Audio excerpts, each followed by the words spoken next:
Welcome to Banter Beans, a half-hour summer series hosted by me, Pat McDonald, and Ben Kinsley, who's joining me. Ben, good morning. Good morning. Good morning. Ben and I are members of the Board of Directors of Campaign for Vermont, and we also co-host a TV series on public access called Vote for Vermont, which will be back this fall. So we started thinking when the legislature left, what is brewing, what has been brewing in the State House when the legislature was in session. Do you know that they actually passed over 100 bills? And I don't know that the press covered more than maybe 5 or 10. So there's a whole lot of them that I didn't know anything about. And I think some were of a surprise to Ben too. So we decided to provide you with an in-depth look at those bills that were passed into law, which we have to comply with. We'll review, today we're going to do something a little different. We're going to review just one bill. And I'm sure you've heard about this one. It's Act number 75, House Bill 449, and it's about membership and duties of the Vermont Pension Investment Commission and the creation of the Pension Benefits Design and Funding Task Force. You know, we've got a slight liability issue in the billions with regard to our pension plans for the state employees and the teachers. And there's been a lot of discussion. It's 4.6 billion, I think. Yeah, I think it goes up. It goes up $1 billion a year, if you can. Or at least it's going up $1 billion in 2020 anyway. Yeah.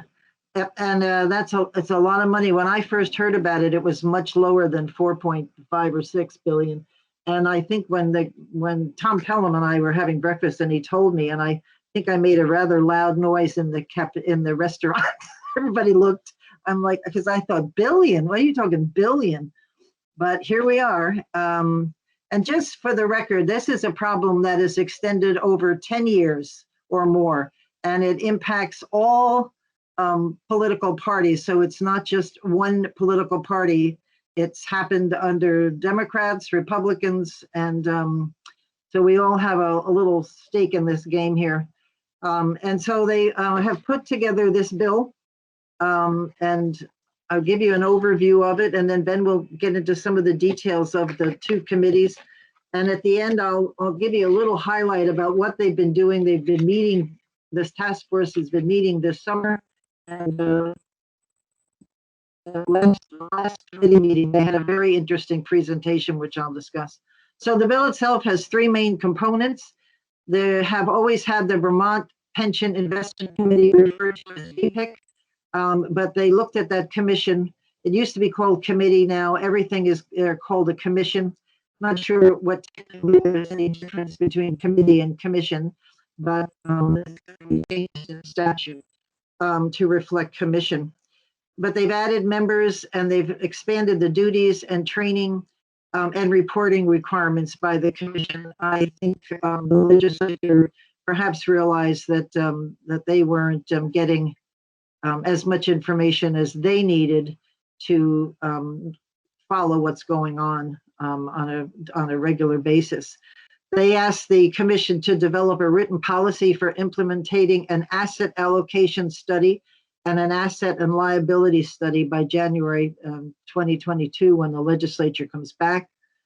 The act requires the actuary for the state employee retirement system and state teachers retirement system and the municipal employee retirement system wanted the actuary to conduct an investigation every 3 years rather than every 5 years. And that was one of the things they felt was very important. The VPIC committee is in charge of all three state-related plans, the state employees, the teachers' retirement, and the municipal fund. The municipal fund is in relatively good shape, so this bill really focuses just on the state employees and teachers. And they also created the Pension Benefits Design and Funding Task Force to review and report on the benefit design and funding of retirement and the retirement health benefit plans, which is something we were talking about, is if this committee will be looking at the health benefit plans, and looks like they will, according to this language. It also created the Joint Public Pension Oversight Committee to work with and provide assistance to other legislative committees on what the VPIC and what the task force has been doing. So with that said, Ben, maybe you can take us through Vermont Pension Investment Commission. Yeah, so the Vermont Pension Investment Commission, which they changed the name, is one of the things that this bill did. It changed it from committee to commission. Right. It also expanded the board membership to include 2 members who should have financial expertise and also be independent of those 2 funds or state government. So basically outside, folks that are outside of state government or school systems that have financial expertise. Right. They also limited the chair to serving 20 years. I think, Pat, you and I disagreed about this a little bit, perhaps, about how long a chair should serve, because there's a balance of wanting continuity, but also needing fresh perspective once in a while. Right. So Yep. that's, I think, why they set it at 20 years. To try to set that balance of like having some continuity, but also bringing in fresh perspective. So obviously, no legislators can serve on this committee again because they have conflicts around state government and also potential issues with being on a board that they're also overseeing, Right. because ultimately the policy for pensions is set by the legislature, and then the VPIC is really carrying out investment decisions and also carrying out those policy decisions from the legislature about what what allocations and that sort of thing that they want to make. So another interesting thing that changed, I think this changed under this bill, is that VPIC is now going to be responsible for all 3 systems. So that is the state employees, the teachers, and is it the municipal fund as well? But they've always been responsible for all 3, just for the record. It's just that the municipal system doesn't have the problems that the state and teachers funds are having. Yeah, and I'll come back to that in a second, because to kind of illustrate, because we talked about that 4.6 billion, but to put that in context of what that really means. But basically, the this committee, or this commission now, makes actuarial and investment decisions. For example, the rate of return. They basically, in a roundabout sort of way, determine the rate of return that we get on those pension funds that we invest. They also set the expected inflation rate. They determine what the smoothing rate is for for actuarial validations, and then make a whole bunch of revenue forecasting decisions and the best practices and methodologies for investment. So they have what it boils down to is they are responsible for investing the funds that are in those 3 pension funds, making decisions around how to project the value of those funds forward, and they do that in concert with the state treasurer as well. Like, there's a piece of this that the treasurer is responsible for, but really the VPIC commission is the one that is ultimately responsible for those decisions. Let's see, there is some reporting that is required now for that commission to feed information back to the legislature, and then to start digging ourselves out of this hole that we're in.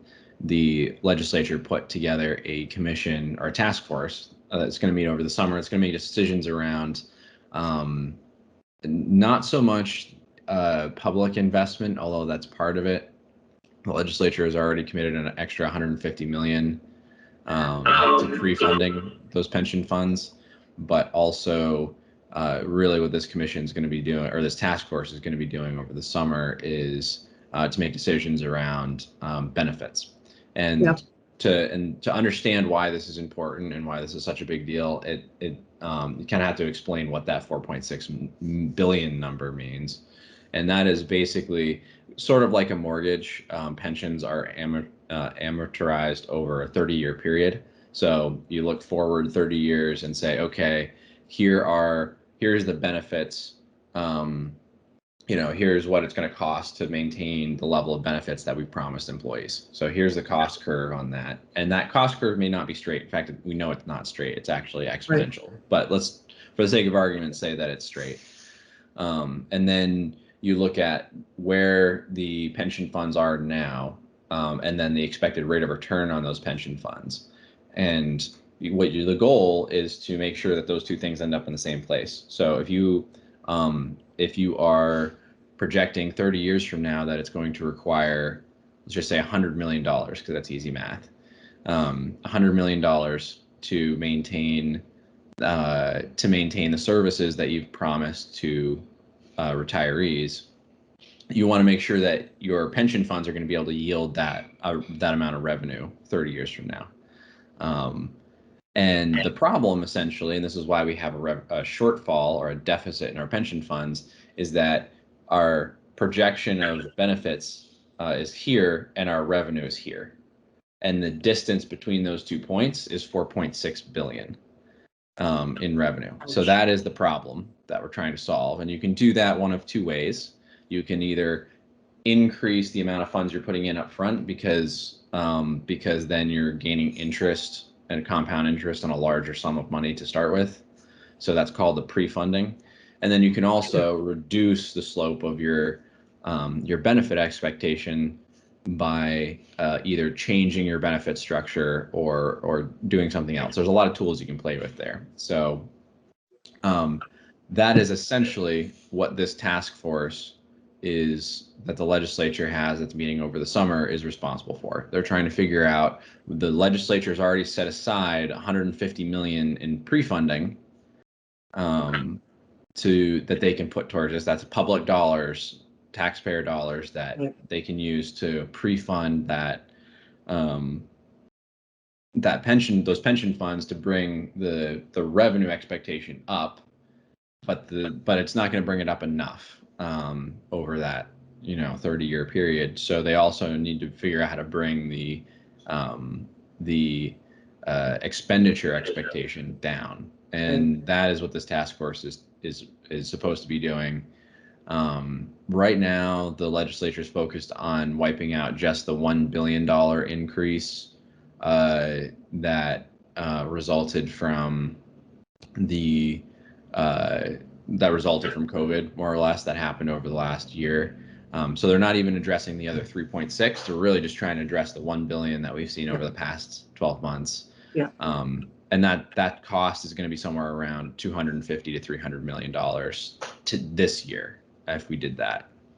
And maybe, Ben, if you could explain, legally, we're required by law to pay a certain amount of money every year against those liabilities, and that number is increasing because of the increase in liabilities, somewhat of a staggering amount of money, which comes right off the top of our revenues as a state. So before we can spend any money on anything, this money, what's it, 300? Yeah, it was 300 million was the regular contribution. Right, and right off the top. That's what's amazing. Before you even start to do the budget, before you start to dole out to help Vermonters or whatever else you want to use the money for, it's gone to the pension, and that's a big number. Yeah, well, this is not a problem that's happened overnight, and Pat said that at the top at the beginning of the program here. This has been happening for 2.5 decades, if not 3 decades now. Well, I know the legislature kept thinking that state government isn't going out of business ever, so it will constantly rejuvenate itself or put money in, but the costs have clearly outweighed the revenues. Well, they kept thinking that, mid 90s, they were thinking, we can pay for this at some point in the future, Right. So like the .com bubble happened. and they're like, oh, we can put this off for a few years, and then they fall into that mindset of like, okay, well, we're not going to fully fund pension funds. So like the early 2000s, they just didn't fund pension funds, basically. I think we used to play a game at nighttime under the street lights called Kick the Can. And yeah, I think that's what we're doing, kicking the can. Anyway, well, we can talk for quite a while about how we ended up here, but the reality is this is where we're at. That the deficit is 4.6. This task force is supposed to figure out what benefit changes we can make, and then bring those recommendations back to the legislature. There's a whole bunch of things that could be entailed in those benefit changes. It could be actual reduction in benefits. It could be new employees coming in have a different plan as opposed to touching existing, employees. It could be that the vesting period changes, so you have to be an employee for 10 years instead of 5 years before you get fully vested in the pension plan. There's a whole bunch of different tools that this task force potentially has to work with. So it'll be interesting to see what they come up with. Yep. One thing, if I could skip back to the VPIC, one thing that this bill does that we didn't mention was that they are trying to make VPIC an independent entity. There's a lot of involvement with the treasurer's office, and rightly so, because she has the expertise in her department.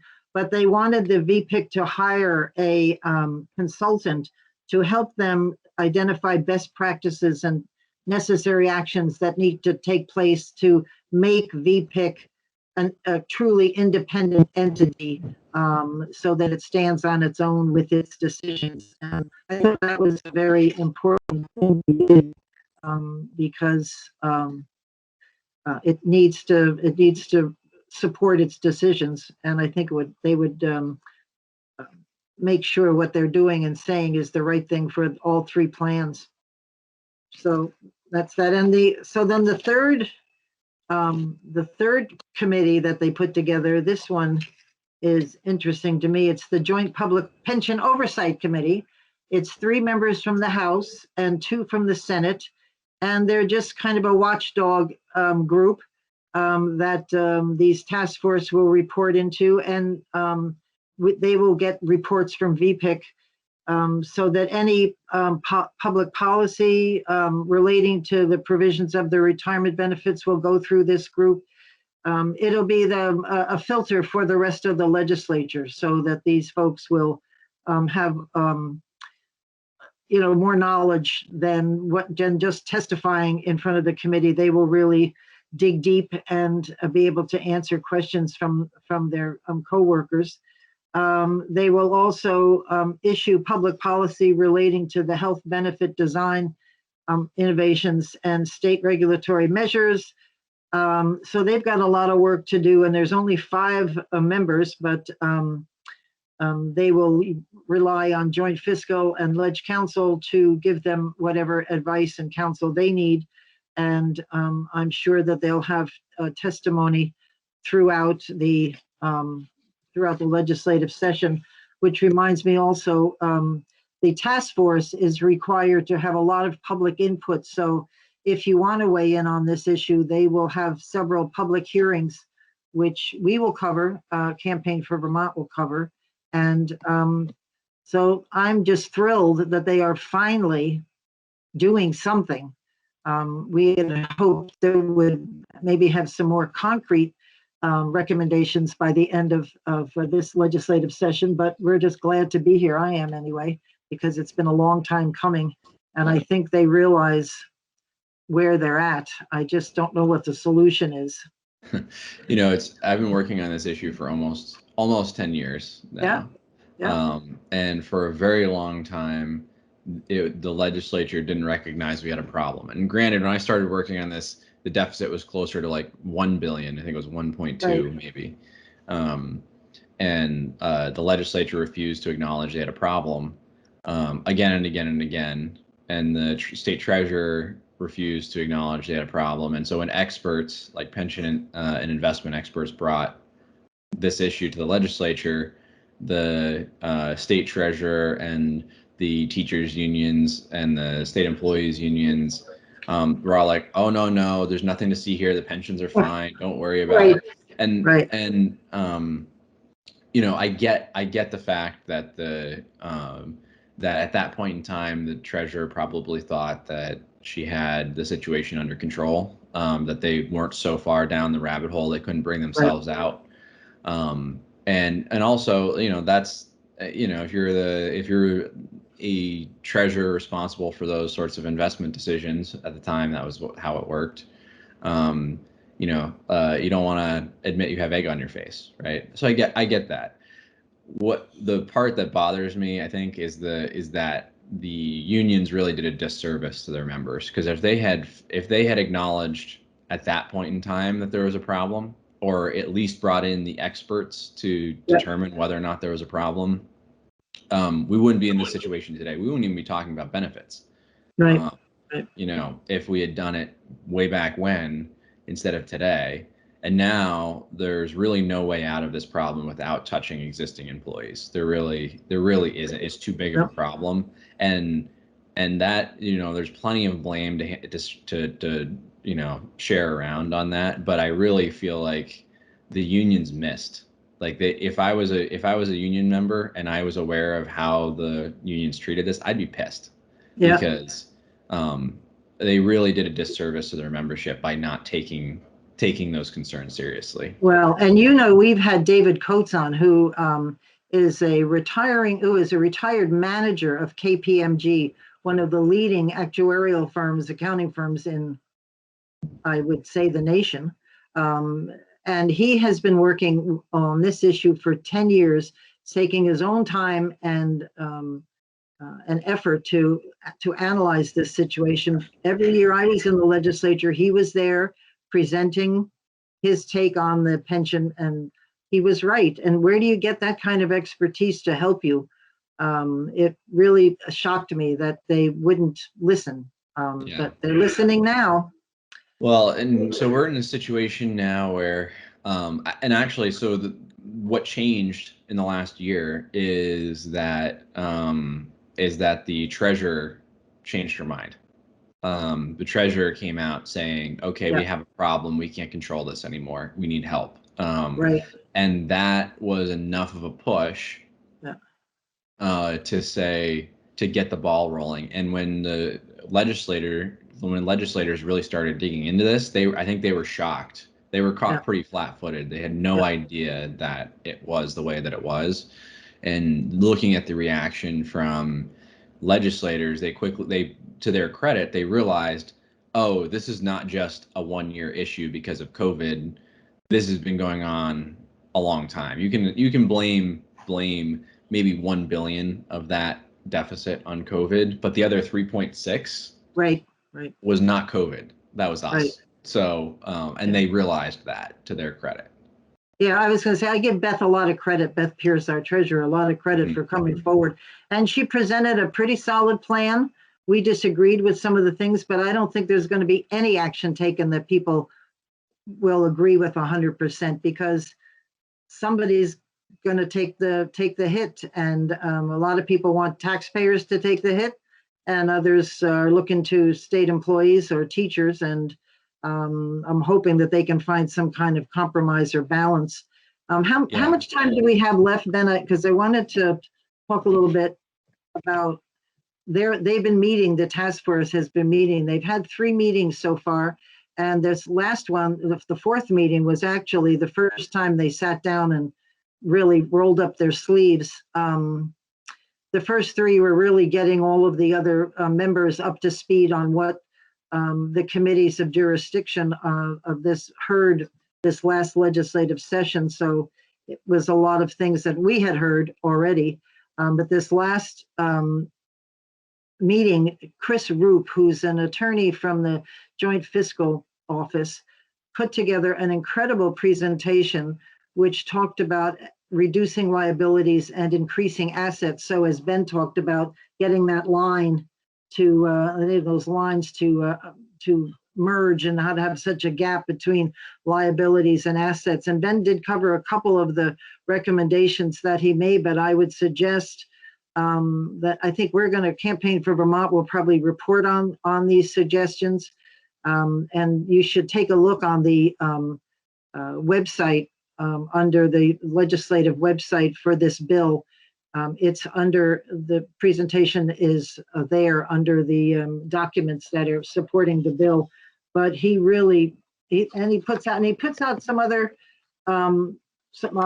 options for a hybrid plan between the defined benefit plan, which is now now available to state employees, and the defined contribution plan, which is more like an investment fund, which is available to exempts, to have some kind of hybrid there. Also to look at the options for future hires, as Ben mentioned.